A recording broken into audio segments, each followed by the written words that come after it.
Bismillahirrahmanirrahim. Assalamualaikum warahmatullahi wabarakatuh. Alhamdulillahi rabbil alamin, wassalatu wassalamu ala asyrafil khalqi ajma'in, sayyidina wa maulana Muhammadin wa ala alihi wa sahbihi wa man da'a bi da'watihi wastanna bi sunnatihi ila yaumi liqa'i rabbih wa ba'd. Bapak-bapak, ibu-ibu, alim ulama, jadi pandai, adik-adik, tokoh masyarakat, anak-anak, para pelajar yang subuh ini dibawa orang tuanya, dibawa guru sekolah yang besar tadi dibawa gelar, yang kecil tak disebut nama. Insyaallah kita semua hamba-hamba dimuliakan Allah Subhanahu wa taala. Amin ya rabbal alamin. Hadis yang akan kita kaji subuh ini diriwayatkan dari sahabat Nabi bernama Anas bin Malik radhiyallahu anhu. Disebutkan dalam kitab karya Imam Al-Hakim, Zakarahul Hakim fi Tarikhihi, disebutkan oleh Al-Hakim dalam kitab tarikh, dalam kitab tarikhnya.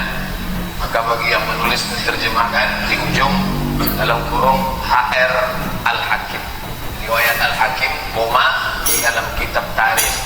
Karena kalau disebutkan hanya dalam kurung HR Hakim, konotasinya adalah disebutkan Al-Hakim dalam kitab Al-Mustadrak, padahal ada kitab yang lain. Begitu juga dengan HR Al-Bukhari.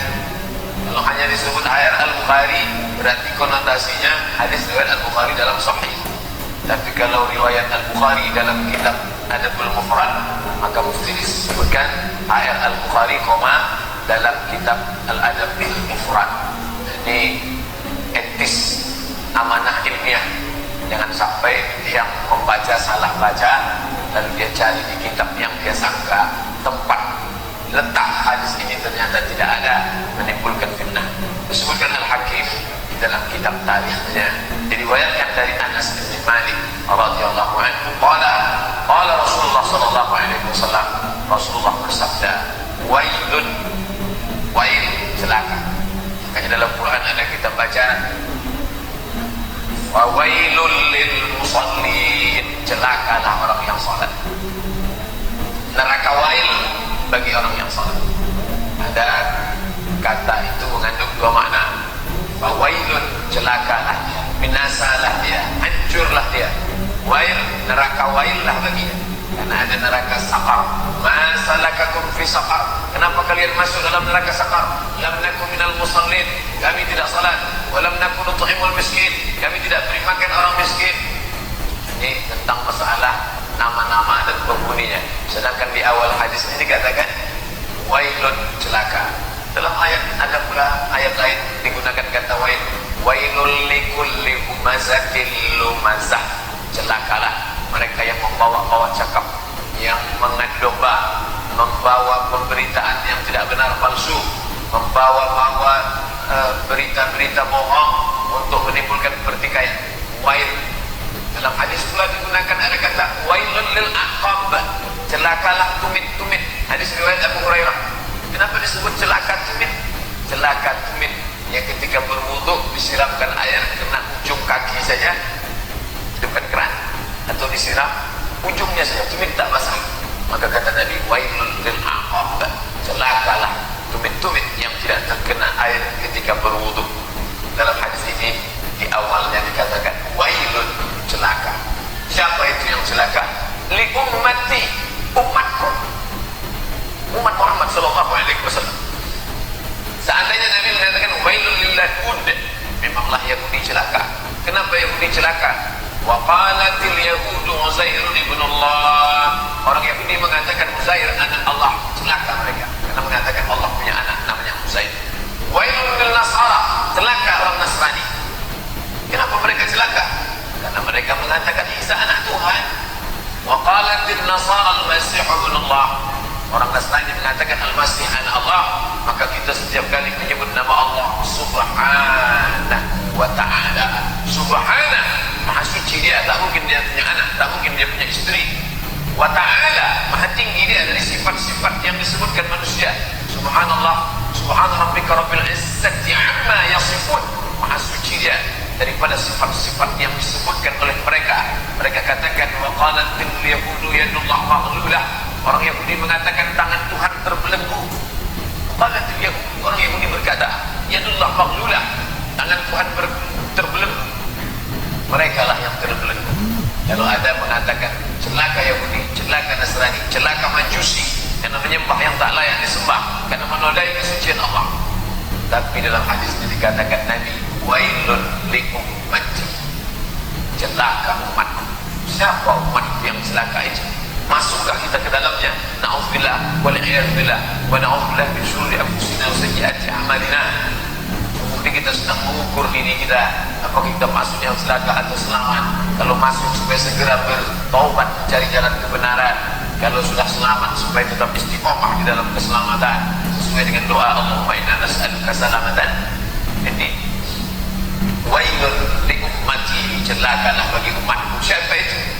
Min ulama'is su.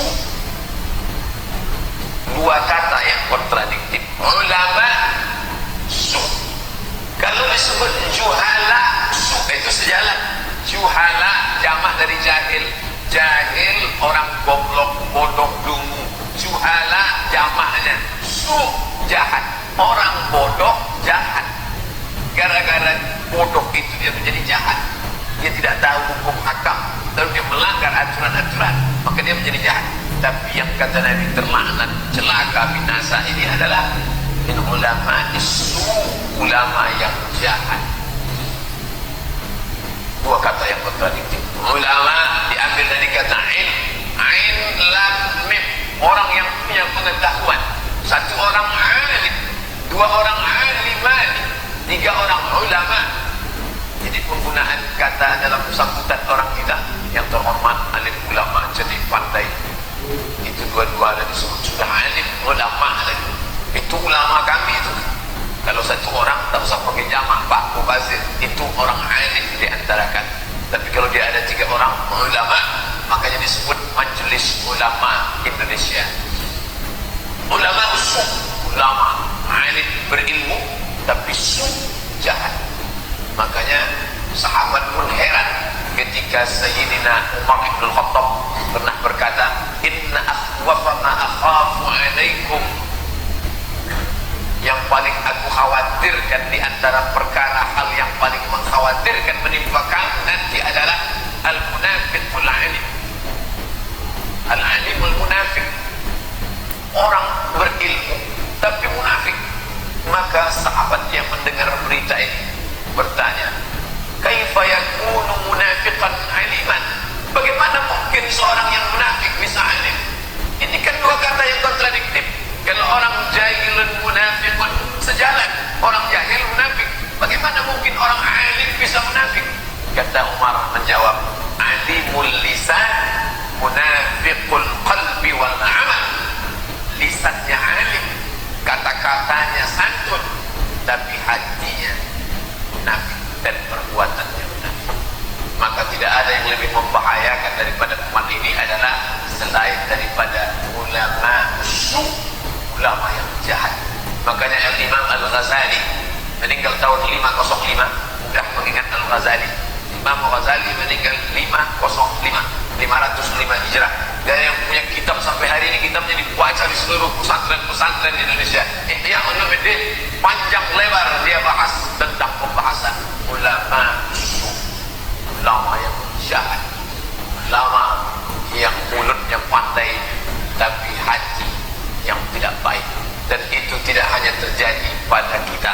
Kalau kita membahas itu, nanti orang akan mengatakan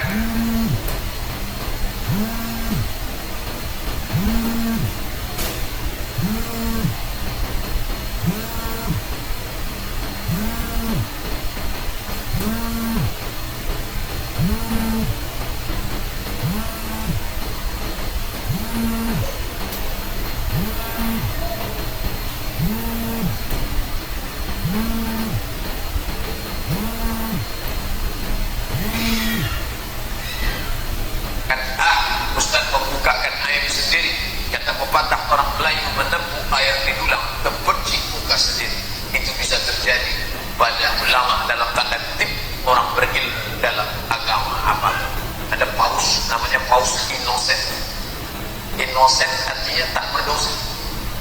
Kalau ada orang mau tak berdosa, buatlah nama. Siapa nama kamu? Innocent, tak berdosa, tapi hidupnya penuh dengan dosa. Pemerkosaan, perzinahan, perselingkuhan, mabuk, menjual emas gereja.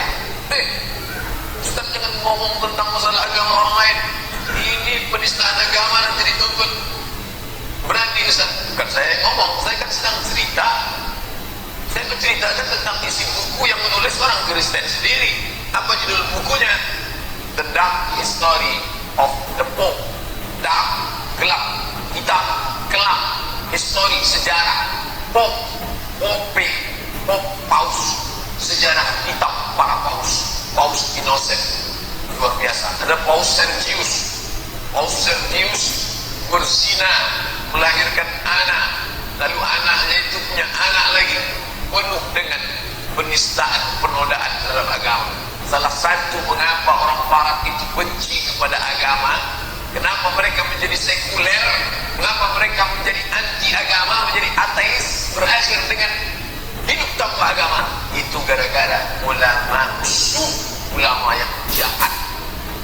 Salman Al-Farisi menyembah api. Farisi orang Persia, tapi lama-lama dia berpikir tak mungkin api ini yang menciptakan aku.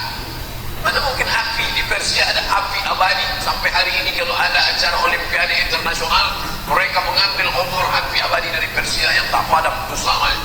Tak mungkin api ini menghidupkan kami. Akhirnya dia mencari agama, merantau dia dari Persia ke Damaskus. Di Damaskus ada agama Kristen Ortodok. Lama dia ikut Kristen, lama-lama dia benci. Kenapa? Karena ulama usul, pendeta-pendeta yang mengatakan marilah hidup sederhana, marilah, tapi ternyata di balik itu dia intip menumpuh harta emas dari surat-surat pengampunan dosa. Siapa yang mau dosanya diampunkan, silakan duduk di kursi pengampunan dosa, nanti bayar sekian. Pendeta, saya ini banyak silap, banyak sholat, sudah berzina, sudah ini, saya tolong diampunkan dosa saya. Kamu mau dosanya bersih? Iya, wani biro. Oleh sebab itu Salman Al-Farisi kecewa dengan agama ini. Akhirnya dia pun mendengar ada seorang nabi akhir zaman di Jazirah Arab, maka dia pun melanjutkan pertualangan dan bersyahadat di hadapan Sayyidina wa Maulana wa Syafi'ina Muhammad sallallahu alaihi wasallam, asyhadu an la ilaha illallah wa asyhadu anna Muhammadan Rasulullah, dan tidak meninggalkan Islam sampai mati. Kenapa? Karena sesuai ucapan dengan perbuatan dalam diri Muhammad, laqad kana lakum fi Rasulillahi uswatun hasanah. Itulah yang membuat sahabat itu tegar. Karena kalau orang itu sudah lama musuh, itu pun terjadi pada agama yang lain. Siddhartha Gautama setelah bersemedi di bawah pohon Bodhi, lalu dia mendapatkan pencerahan katanya, lalu kemudian dia punya murid-murid. Ternyata murid-murid sang Buddha itu juga mengalami penyakit ulama usul. Jadi kalau sudah cerita ulama usul, jangan nanti tengok nih, ustaz kalian sendiri yang ngomong bahwa kalian ulama usul. Bukan, semuanya terjadi pada agama apa. Murid sang Buddha, para pertapa terbagi dua. Setelah mereka bertapa di kuil, lalu kemudian yang satu pergi ke kota, berhasil menjadi penjilat penguasa, menjadi ulama usul di kerajaan. Sedangkan yang satu tetap tinggal di hutan, memakan ubi rebus. Sampai pada suatu hari bertemulah yang tetap soleh di dalam hutan dengan segala kesederhanaan, dengan yang menjual keyakinan menjadi penjilat penguasa. Apa kata si penjilat ulama usul? Hai sahabatku, seandainya engkau pandai menjilat seperti aku, maka kau tak perlu makan ubi rebus sepanjang umurmu di dalam hutan. Apa kata yang makan ubi rebus? Andai kau merasakan nikmatnya makan ubi di dalam hutan, maka kau tak perlu menjadi penjilat dan menjadi orang yang jahat. Dua dialog. Ustaz baca di mana? Di buku agama Buddha. Punya? Enggak. Ke toko buku saya baca-baca. Pas terbuka, saya asal lewat-lewat tuh saya tengok nari, saya buka satu tentang ini. Pas ke pustaka Suman HS jalan-jalan, saya baca Darmo Gandol Gatolojo. Katanya Nabi Adam punya anak banyak sekali. Salah satu anak Nabi Adam itu orang Jawa. Itulah nabinya kejawen. Itulah mereka yang tak mau masuk Islam. Tapi begitu datang Wali Songo, maka langsung diislamkan kerajaan Demak dan semuanya bersyahadat asyhadu an la ilaha illallah wa asyhadu anna Muhammadar Rasulullah. Yang tetap bertahan, maka mereka tak meyakini Muhammad yang orang Arab. Mereka maunya ialah yang anak dari Nabi Adam. Tak siapa namanya, carilah buku ada di semua KS. Tapi bukan berarti Wali Songo ulama usul. Wali Songo ulama yang baik. Mereka mengislamkan Pulau Jawa dengan asimilasi budaya, dan mereka tetap menegakkan agama Allah. Mereka tidak menjilat penguasa. Tapi kata Nabi SAW, ada ulama usul, ulama yang jahat. Bagaimana sifatnya? Yattakhiduna hadzal ilma tijaratan, menjadikan ilmu agama ini sebagai perniagaan, perdagangan. Yabi'una min umara'i zamanihim, dan mereka menjual agama ini kepada siapa? Umara, pemimpin mereka. Dijadikannya agama ini sebagai barang dagangan, dipolesnya fatwa, dipolesnya pendapat-pendapat, dipolesnya ayat-ayat, pakai hadis-hadis karena dia berilmu.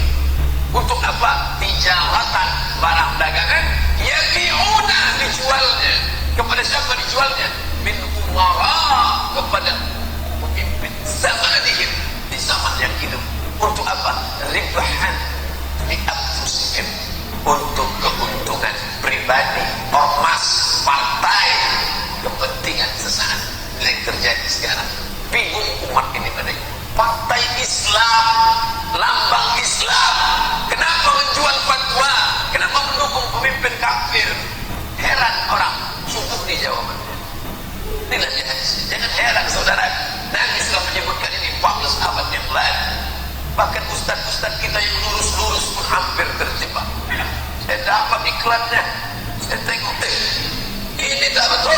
Saya sampaikan, jangan ikut ustaz, nanti terjebak ke dalam. Ustaz lurus-lurus tabung aja macam lewat di paralon.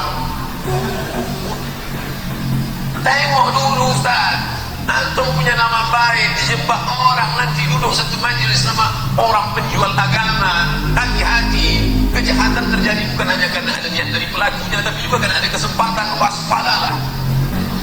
Ulama harus mengerti apa yang dimuliakan Allah Subhanahu wa taala, karena orang-orang ini adalah bukan orang jahil, dia orang berilmu.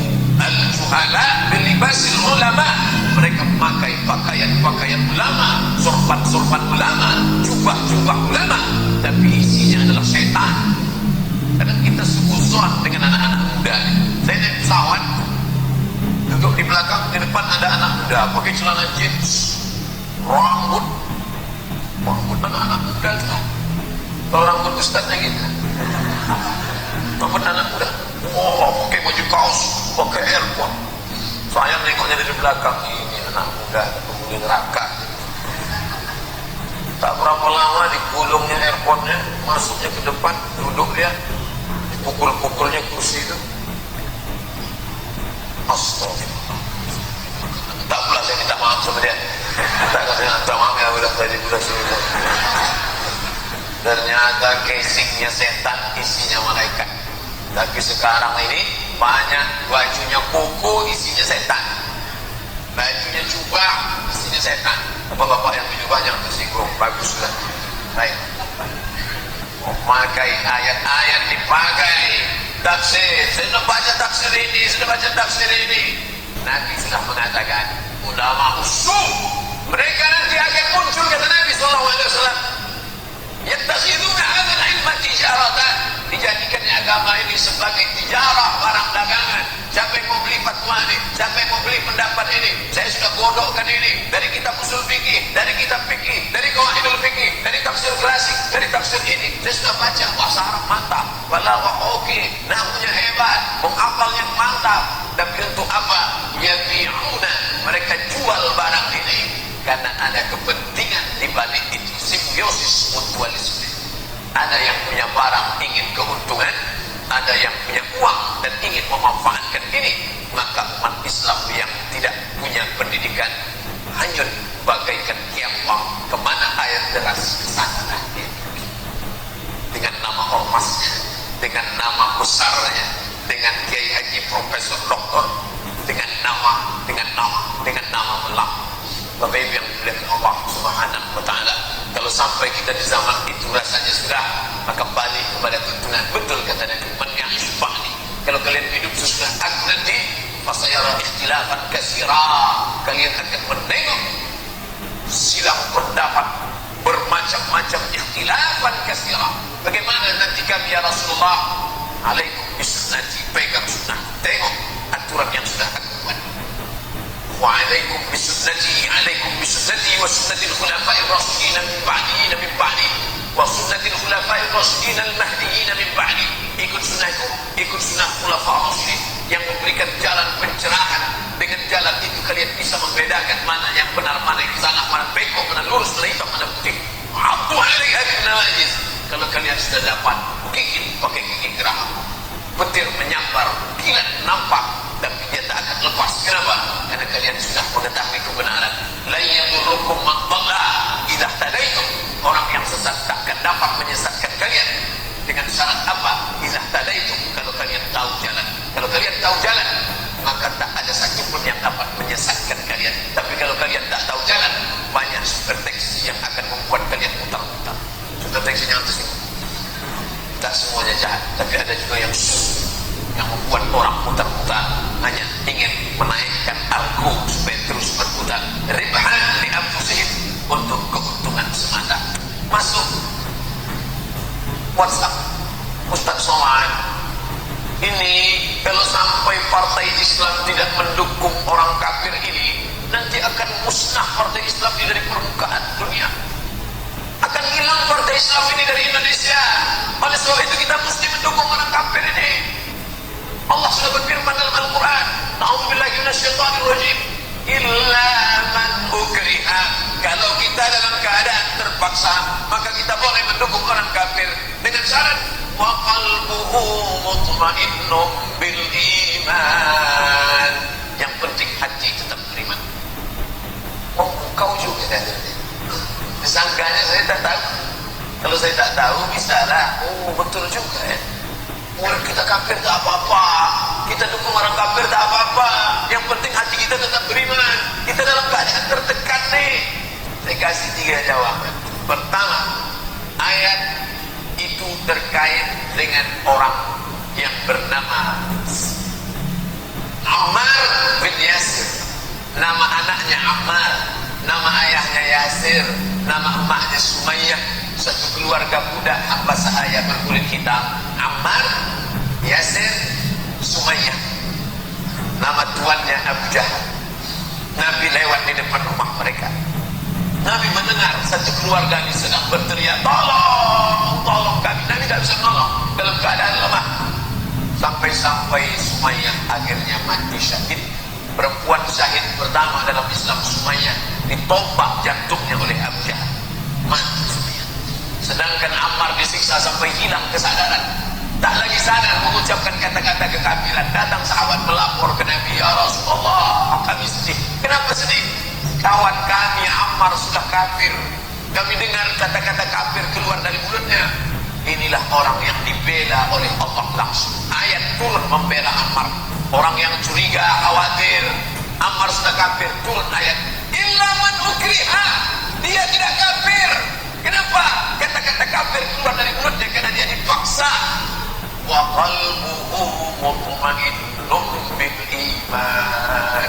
Mulutnya mengeluarkan kata kafir, tapi hatinya tetap beriman. Itu berlaku pada Ammar bin Yasir karena mereka berada di kota Makkah dalam keadaan tertekan. Ayat ini tak bisa dipakai partai Islam karena saat ini partai Islam bukan dalam keadaan seperti Ammar bin Yasir. Partai Islam sedang kuat. Memangnya partai Islam Jakarta itu dalam keadaan tertekan? Siapa yang menekan dia? Ini banyak sekarang orang tua tertekan. Aku sudah tertekan. Siapa menekan itu? Tak ada. Gimana itu tertekan? Tak ada yang menekan. Tak bisa. Ini namanya qiyas mahal farik. Qiyas analogi bisa dipakai kalau sesuai rukun syarat qiyas. Quran, hadis, ijma'. Qiyas bisa dipakai. Tapi mengkiaskan partai Islam yang berkuasa di negeri Muslim terbesar di dunia dengan segala kekuatannya, mengkiaskan ini seperti Ammar bin Yasir yang tertekan, qiyas ma'al farik, batil, tak bisa dipakai. Yang kedua, bahwa kalau Partai Islam tidak memilih orang kafir ini, nanti Partai Islam akan bubar dari negeri Indonesia Raya ini. Ini tidak ada satu pasal pun Undang-Undang Dasar 1945, KUHP, Perpu, Kepres, apapun namanya di Indonesia, tunjukkan sama saya mana. Tidak ada satu pun pasal yang akan mengatakan bila Partai Islam tidak mendukung si kutil babi ini, nanti akan menjadi hilang di negeri ini. Tidak ada. Ini dibuat-buat ketakutan yang luar biasa, fobia. Tidak ada. Apa yang ditakutkan? Yang ketiga, sesungguhnya fitnah besar yang sedang melanda umat kita sekarang ini, Allah hanya ingin menunjukkan antara Ubay bin Ka'ab atau Ubay bin Salul. Sama-sama Ubay. Ente pilih mana? Jadi Ubay bin Ka'ab atau Ubay bin Salul? Siapa ini Pak Ustaz? Itulah untungnya tak tahu. Ubay bin Ka'ab itulah dia yang dipanggil oleh Umar bin Khattab jadi imam pada saat sholat tarawih di zaman Umar. Sana sholat setumpuk di sana, satu kumpul di sana. Kata Umar, alangkah indahnya kalau dikumpulkan jadi satu. Yang jadi imamnya siapa? Ubay bin Ka'ab. Ketika meninggal 70 penghafal Quran, lalu kemudian datang Umar menghadap Abu Bakar. Hai Abu Bakar Siddiq, ya, aku khawatir karena 70 penghafal Quran sudah meninggal. Aku khawatir nanti Quran ini hilang, karena dia cuma ditulis di pelepah korma, di tulang onta, di batu yang cepet lepes. Belum ada lagi kertas, karena waktu itu belum ada riau andalan pulp and paper.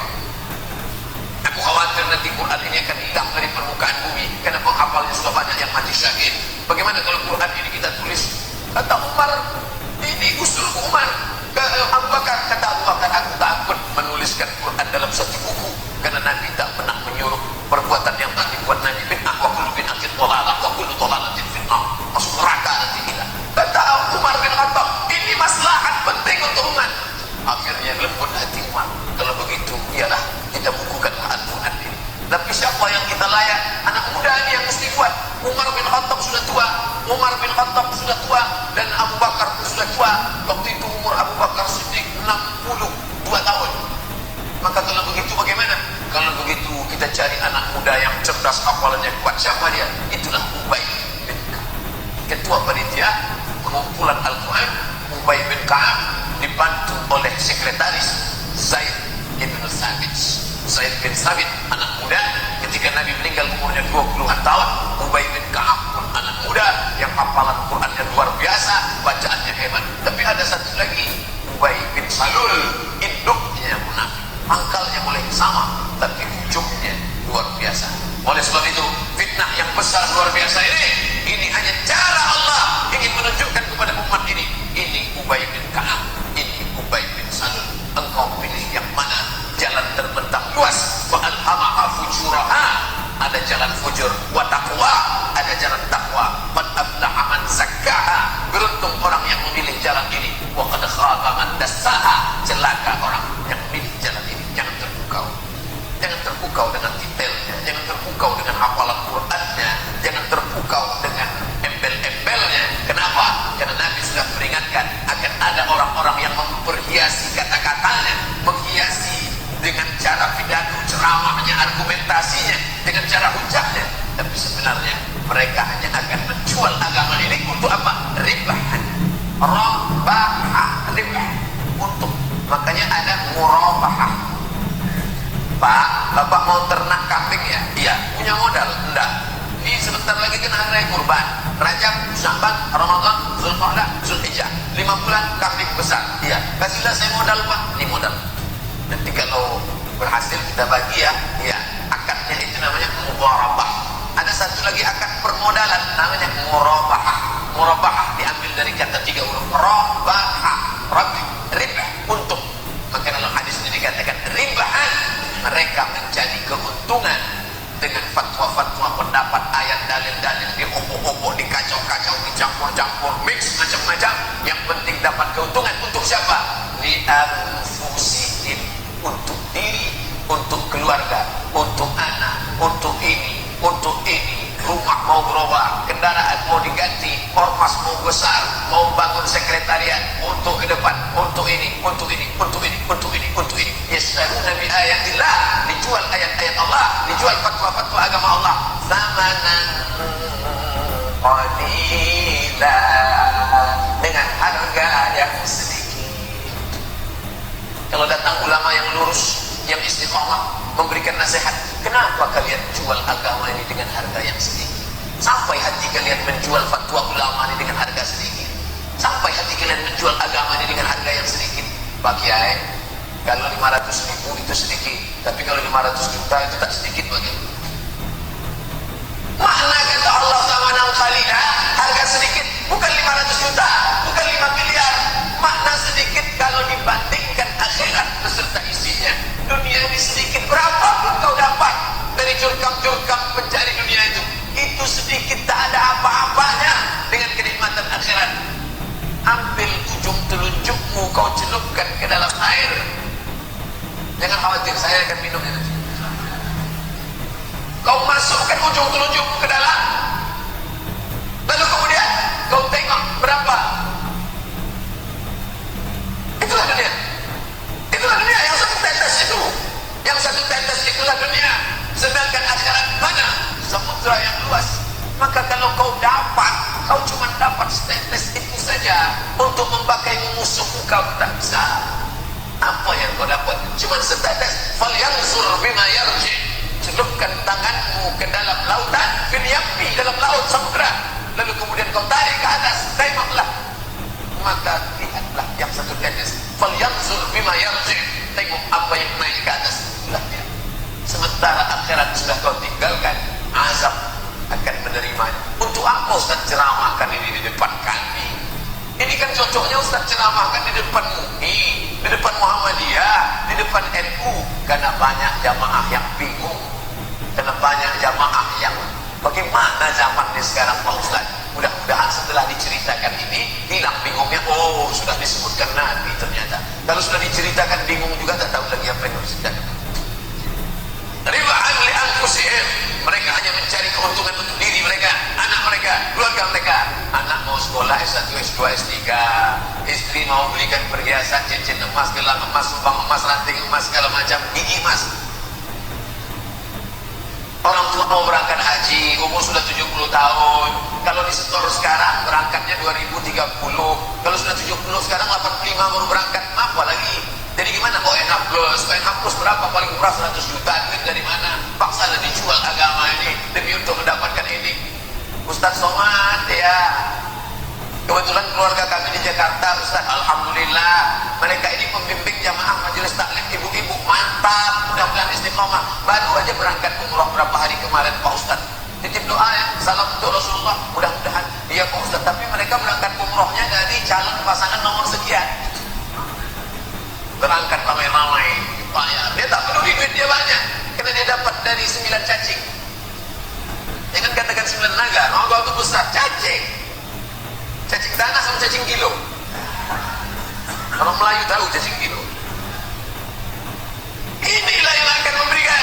Disangkanya menangislah di depan Ka'bah, labbaik Allah, labbaik Allahumma labbaik, labbaik la syarika laka labbaik, innal hamda wan ni'mata lak wal mulka la syarika lak. Ya Allah, apa yang kau tangiskan? Malaikat sudah membentak dari atas langit, la labbaik wala sa'daik. Kau tak dapat panggilan, kau tak dapat makbulah. Kenapa? Zaduka haram, karena kau berangkat dengan umrah. Kau nangis balik ke hotel. Apa yang ibu tangiskan di pintu dari kaki dipijak orang hitam? Bukan karena hati yang khusyuk. Orang tak lagi peduli mana halal mana haram, antam kromo bantai saja riba sedih. Bapak Ibu yang dimuliakan Allah Subhanahu wa taala. Jadi zaman fitnah ini hanya sedikit saja yang selamat. Kalau Bapak Ibu selamat sampai hari ini bisa istiqomah, alhamdulillah. Kalau gara-gara ini berkelahi dengan sepupu, berkelahi dengan menantu, berkelahi dengan mertua, saya Pak Ustaz kalau menengok menantu saya di tangan, naik setan saya. Jangan sampai naik setan Pak. Banyak-banyak baca ta'amus billahi minasyaitonir. Kenapa? Dibelanya terus orang kafir ini. Kenapa Bapak tak marah? Takut saya diceraikan juga anak saya nanti. Jadi tertekan saya nengok dia Pak Ustaz. Doakan saja Pak, mudah-mudahan dapat hidayah. Ya, bertengkar berluar dengan menantu gara-gara ini. Menantu pula menantu saya Pak Ustaz, pernah mertua saya ini hasillah menekan saya. Kenapa tak kamu lawan? Mau saya lawan, cuma adalah hidup saya bersubsidi pula dari dia. Jadi banyak mertua yang tertekan, menantu yang tertekan, berkelahi dengan sepupu, berkelahi dengan saudara, berkelahi dengan ibu kandung. Kenapa? Begitulah dulu yang terjadi pada zaman Nabi sebelum hijrah. Ketika hijrah, berapa banyak yang harus meninggalkan anak istri, meninggalkan cucu, meninggalkan ayah kandung. Abu Bakar Siddiq harus meninggalkan Abu Quhafah. Abu Bakar meninggalkan Abu Quhafah. Abu Quhafah itu siapa? Ayah kandung yang tua renta dalam keadaan buta, tapi tetap membela orang kafir. Ditinggalkan oleh Abu Bakar Siddiq radhiyallahu anhu. Apa maknanya? Zaman ini zaman penyaringan. Liyamizallahu al-khabith. Allah ingin menyaring antara yang khabith, khabith. Makanya kita sebelum masuk WC, Allahumma inni a'udzubika minal khubuthi wal khaba'ith. Allah ingin menyaring mana yang khabith. Liyamizallahu al-khabitha minat tayyib. Yang kotor khabith, yang baik tayyib. Tayyib artinya baik. Orang kita dirubah tayyib, sekarang artinya tak pulang. Liyamizal khabitha minat tayyib. Mana yang khabith, najis, kotor, jelek, tak bagus, tak layak masuk surga. Minat tayyib, yang baik. Nanti di akhirat, bal wamtazul yawma ayyuhal mujrimun. Wamtazul, kalian akan nampak nanti mana yang baik, mana yang buruk. Sekarang difitnah orang, tak apa-apa, tapi sampai masanya nanti kita akan melewati. Hadis ini ditutup Nabi SAW dengan kalimat di ujung. Apa kata Nabi SAW? Dipatri dengan kalimat ini. Mereka yang mencari keuntungan ribaan di anfusihim, keuntungan materi untuk keluarga, untuk istri, untuk anak, untuk rumah, untuk kendaraan, untuk partai, untuk ormas. La arbahallahu tijaratan. La, tidak akan arbahallah, tak akan mendatangkan keuntungan tijaratan. Perniagaan mereka, perdagangan mereka, bisnis agama mereka, menjual fatwa, menjual ayat, menjual hadis untuk orang kafir ini, la arba'allahu tijaratahum. Allah tidak akan memberikan keuntungan sedikit pun dari perniagaan itu. Makanya apa kata pesan Kiai Haji Hashim Muzan beberapa saat sebelum wafat dalam ceramahnya yang monumental? Apa kata dia? Carilah rezeki yang halal. Dulu orang-orang di kampung itu nggak berilmu, ilmunya cuma sedikit. Sholat subuh berjamaah di masjid, selesai sholat subuh pergi ke sawah, bawa sapi, bawa kerbau, membajak sawah. Habis itu selesai jam 11 pulang. Atau kalau nggak pulang, dia pergi membersihkan tangannya dari lumpur-lumpur yang tak najis. Habis itu dia pakai kain sarung, dia pakai pecinya walaupun tak lurus. Dia sholat Allah di pondoknya, di gubuknya. Istrinya datang membawakan nasi, mas, iki segone wis pirang-pirang dino makannya mas. Allahu Akbar. Dia sholat, tapi bersih. Selesai sholat, tangannya yang lisut kena lumpur itu berdoa, Rabbi habli minas sholihin. Lahir anak-anak yang soleh, doktor anaknya, kiai haji anaknya, jadi orang soleh hebat. Kenapa?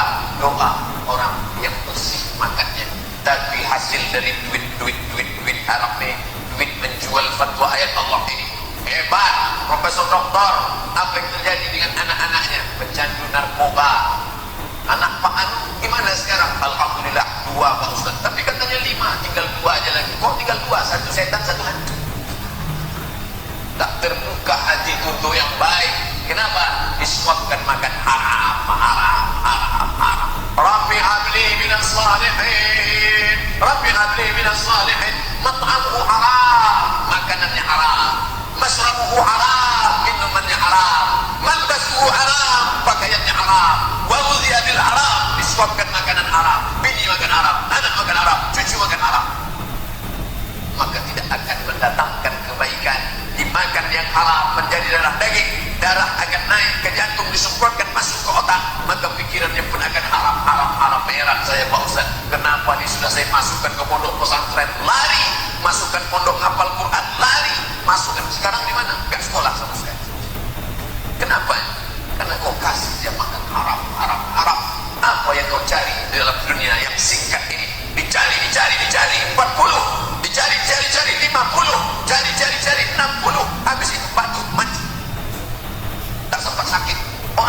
sempat sakit, datuk saya masih sempat sakit, nenek saya masih sempat sakit. Orang sekarang tak sempat sakit. Minum batuk mati kok tak, minum kopi apa kopi Mirna,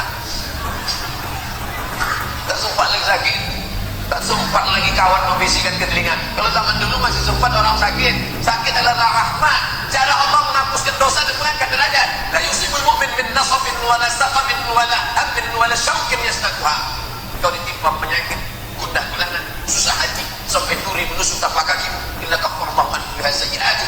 Itu hanyalah cara Allah ingin membersihkan engkau segala dosa-dosa. Husnuzan kepada Allah hatta yamsi 'alal ardi, sampai hamba itu berjalan di atas muka bumi, maka ada alaihi khati'ah, tak ada dosa.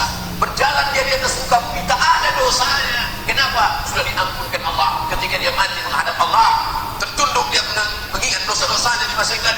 Ilahi lastulil firdausi ahla.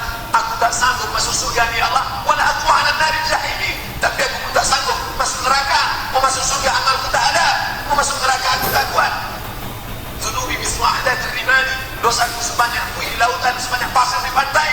Fa innaka ghafirudz dzambil 'azim. Apa kata Allah? Dosaku sudah habis. Kenapa dosaku habis? Karena kau sabar menerima sakit sebelum kematian. Kau pusing.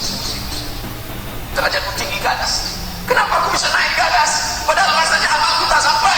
Amalku tak cukup, salatku tak cukup, puasamu tak cukup, zakatku tak cukup, umrahmu tak cukup. Tapi ada yang mencukupkannya sehingga kau naik ke atas dalam surga Jannatul Firdaus. Apa yang mencukupkannya? Innama yuwaffas sabirun. Kau sabar.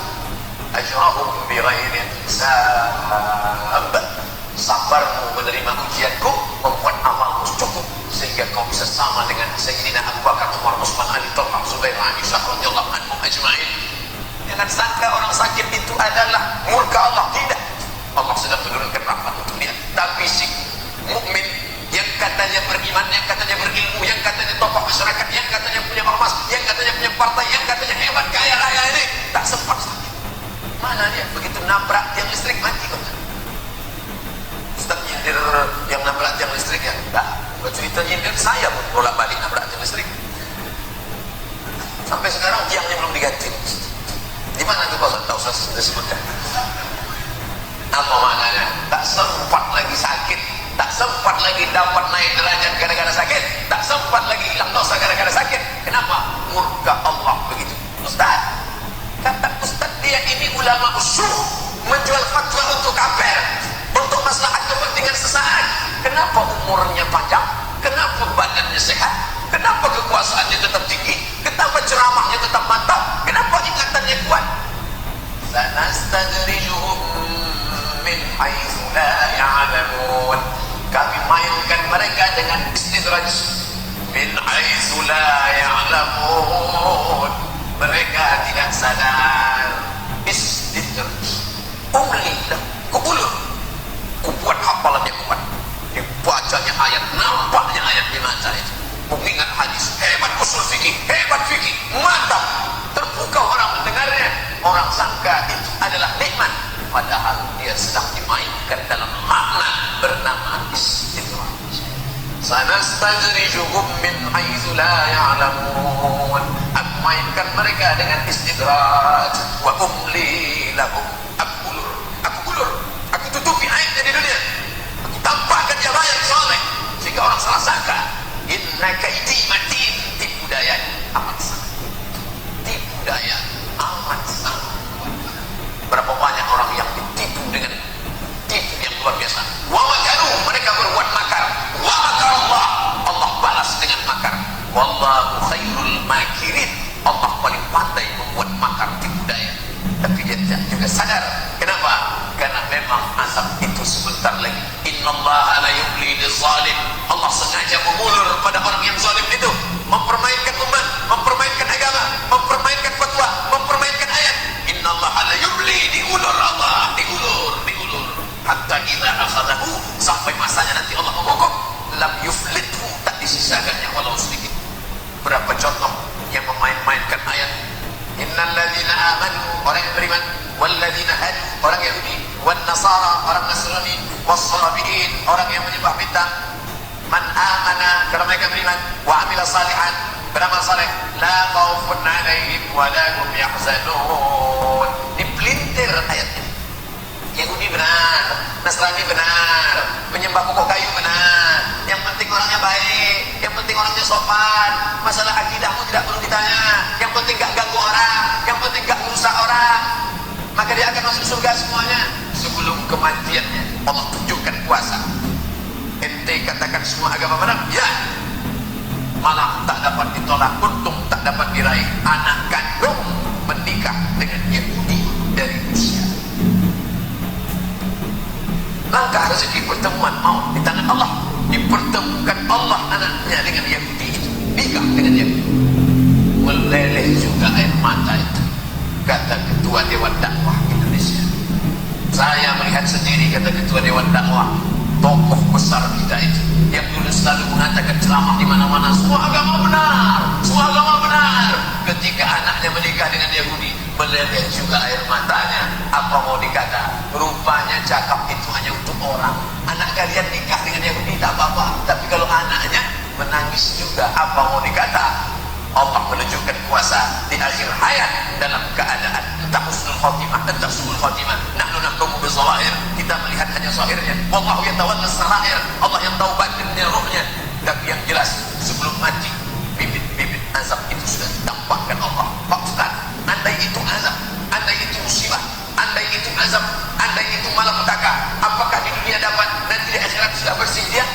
Yang jelas di dunia dapat, di akhirat akan dapat lagi. Loh, Allah tak adil, masa di dunia dapat, di akhirat dapat lagi? Di dunia dia dapat, di akhirat akan dapat lagi. Tapi yang di dunia itu apa? Itu DP-nya sih.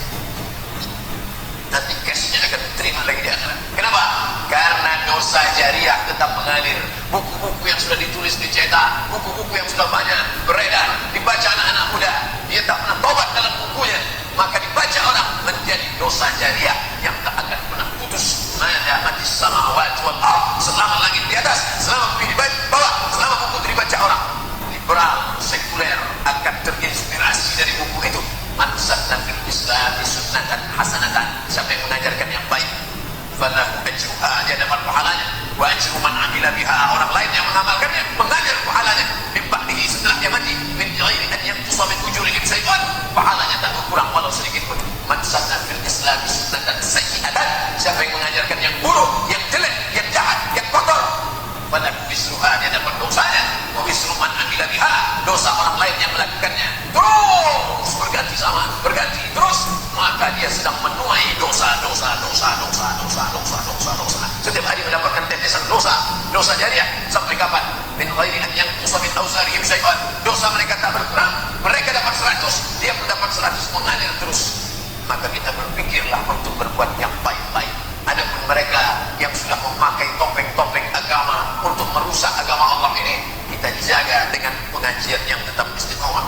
Datang ke majelis tafsir Al-Ma'rifah, datang ke kajian Anda bertanya, mufti menjawab di Ar-Rahman, datang kajian penyakit-penyakit hati bersama Dr. Sayyidul Amin, kajian fatwa bersama Dr. Mawardi Muhammad Saleh, kajian tafsir bersama Dr. Mustafa Umar. Jaga istiqomah, bawa anak istri, keluarga, sahabat. Kita ciptakan komunitas yang baik. Kam min fi'atin qalilatin, betapa banyak kelompok yang sedikit, ghalabat fi'atan katsiratan, akan menguatkan, mengalahkan, bisa membuat seperti air buang yang besar, sehingga hanyutlah semua kotoran-kotoran sampah-sampah itu. Kenapa? Karena semua berawal dari kecil. Al-Imam Asy-Syaikh Hasan Al-Banna, Profesor Dr. Kiai Haji dari Al-Azhar, dia bukan. Dia hanya seorang guru kaligrafi di kampung di Mesir. Dengan semangat dakwahnya, dia cari tukang cukur, duduk di warung kopi, membangkitkan keresahan umat. Hari ini kalau ada dakwah yang membangkitkan keresahan, kenapa kita tak bersatu? Kenapa ekonomi kita tak maju? Kenapa kita masih beli di tempat orang kafir? Kenapa kita masih makan di tempat orang kafir? Kenapa kita masih mendukung? Ada kegelisahan. Selesai ngaji dia gelisah. Setelah saya ngaji gelisah saya dengan keadaan. Alhamdulillah. Yang parahnya adalah kita merasa adem, ayam, tentram, tenang. Bapak Ibu, apa yang terjadi ini sudah tertulis di Lauhul Mahfuz. Maka tenang saja. Kita terima saja apa adanya. Pejamkan mata, banyak-banyak berzikir. Astaghfirullah Rabbal baraya, astaghfirullah minal khataya. Kalau anak kita dilarikan orang, sabar aja. Astaga. Kalau ini kita dilirikan orang, biarkan aja. Tarik nafas panjang. Ya Allah. Ya Allah. Kalau agama kita diinjak-injak orang, jangan pikirkan Allah Maha Besar untuk menolong agama ini. Agama ini tak perlu ditolong. Ngapain kita tolong-tolong agama ini? Seolah-olah dia tak mampu menolong. Al-Aziz, Al-Jabbar. Biarkan agama ini pijak-pijak orang. Yang penting kita tenang. Ustaz setan. Tak betul. Intan surullah. Kalau kau tolong agama Allah, yang surga dia akan menolong. Bisa-bisa undangan. Ulama-ulama di penjara. Sahabat saya naik.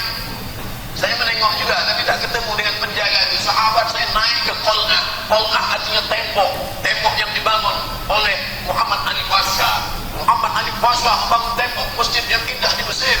Tapi pada masa rezim kekuasaan Gamal Abdul Nasir, disitulah tokoh-tokoh pejuang Islam di penjara. Siapa yang melawan dia penjara? Disediakan anjing herder yang lapar di situ. Lalu ulama-ulama itu dicambuk, berdarah-darah, darah bau amis. Anjing herder lapar mencium bau darah, dimasukkan ulama ke dalam penjara. Anjing herder mau makanan enak kali deh. Ini daging ulama enak nih, tak ada barang haram di dalam makan. Datang anjing herder itu menjilat darah ulama sampai bersih sebersih-bersihnya. Dan penjaga itu menengok dengan matanya. Saya dulu pemabuk, pesina, benci dengan ulama. Saya tak percaya Tuhan. Mata saya melihat anjing yang lapar itu menjilat luka ulama itu dan bersimpuh di hadapan ulama. Itulah yang membuat saya tobat. Dan di akhir usianya menjadi penjaga masjid, bercerita kepada salah seorang sahabat yang berkunjung ke Qol'ah, tembok benteng Muhammad Ali Pasha. Allah mau menunjukkan, kata kalian mukjizat tak ada, mukjizat masih ada.